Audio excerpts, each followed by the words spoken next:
Il y a quelques animes que j'arrête des fois en plein milieu, à cause d'un mauvais jugement ou alors un changement d'ambiance. J'ai décidé de reprendre les animés que j'avais arrêtés, et je peux vous dire que la fin de Scooby-Doo va sûrement vous surprendre. Non, plus sérieusement, aujourd'hui on va parler de Zetsuwan no Tempest, un animé que j'avais mal jugé au début, et je peux vous dire qu'il en vaut largement le détour. Bref, c'est parti!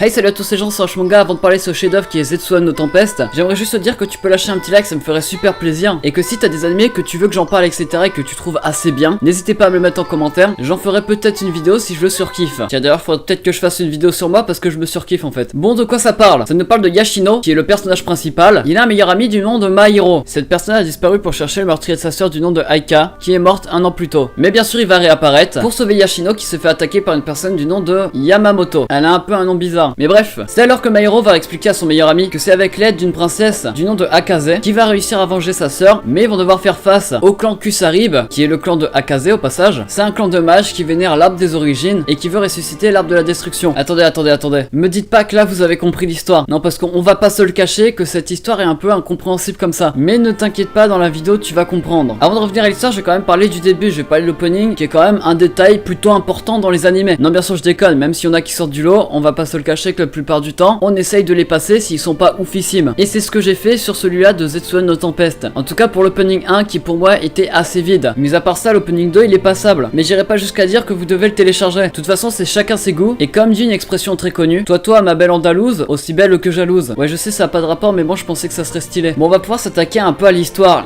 qui est un peu pour ma part floue, et je pense que c'est une des raisons qui m'a fait arrêter cet animé en plein milieu. Est-ce que j'aurais dû? Je sais pas, parce que c'est peut-être ça qui m'a fait aimer la suite, mais je pense que dans le scénario il y a trop de détails, donc on a du mal à suivre l'intrigue principale qui est de venger la mort de Aika, et ces détails font que ça nous donne envie d'arrêter là, car on n'a pas envie de savoir la suite, etc.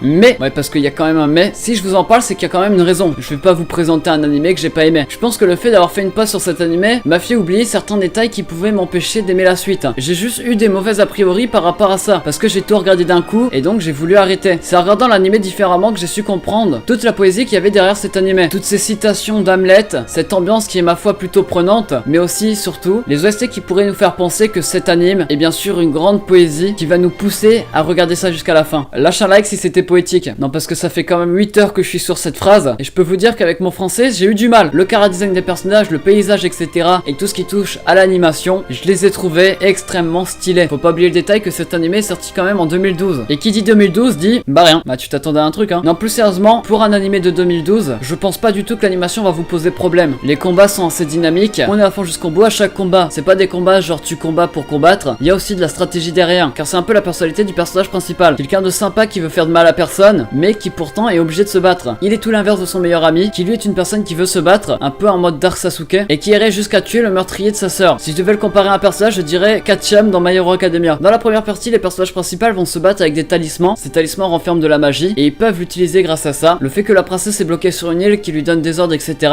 et bah je peux vous dire que c'est assez bien trouvé. Moi j'ai trouvé ça ouf, et j'ai été pris du début jusqu'à la moitié. Mais bon, je m'explique, parce que je vous ai pas raconté pourquoi j'avais stoppé en plein milieu. Il y a un changement d'ambiance trop brusque pour moi entre la première et deuxième partie. Je sais pas vraiment si c'est des parties, mais bon, si vous avez vu l'animé, vous comprendrez. Pour les autres, ne vous inquiétez pas, je vais pas spoil l'animé. Mais bon, ce changement d'ambiance fait qu'on se relâche trop facilement, et donc on n'est plus vraiment à fond dans l'histoire, on s'en lasse et on arrête. Et mon dieu que c'était une erreur. Non, parce que si je pouvais retourner dans le passé, déjà de 1, je créerais One Piece moi-même parce que ça rapporte tellement d'argent, et de 2, je pense que je regarderais cet animé jusqu'à la fin. Parce qu'à un moment, on se relâche, mais bon, là où j'ai continué, il y a un moment, on se remet dans l'histoire, on se remet dans le bain. Je vais parler vaguement des OST plus récemment, mais vous inquiétez pas, je vais vous en parler en détail. C'est vrai que j'avais oublié ces OST de cet animé. C'est loin d'être mes OST favoris, mais comme j'ai dit plus récemment, c'est en écoutant ces OST qu'on peut connaître la poésie qu'il y a dans cette œuvre. Et c'est pour ça que j'ai adoré cet animé. C'est juste pour l'intrigue principale, mais aussi cette ambiance assez particulière. Et je peux vous dire que si vous vous relâchez un moment dans cet animé, regardez-le jusqu'à la fin. C'est même pas un conseil que je vous donne, c'est un ordre. Et tu me donneras ton carnet en fin d'heure. Mais je déconne, c'était un prank. Blank. C'est un animé de magie, donc y a pas vraiment beaucoup d'originalité. Mais genre dans la première partie, la magie est assez différente. Du genre ça se rapproche pas du tout de la magie qu'il y a dans Fairy Tail par exemple. Il y a aussi de la romance, parce qu'en 2019, si un animé a pas de romance, je sais pas où on va. Ouais, mais on n'est pas en 2019, on est en 2017. Ouais, je sais, ouais, mais t'as de la chance. Concernant Landing,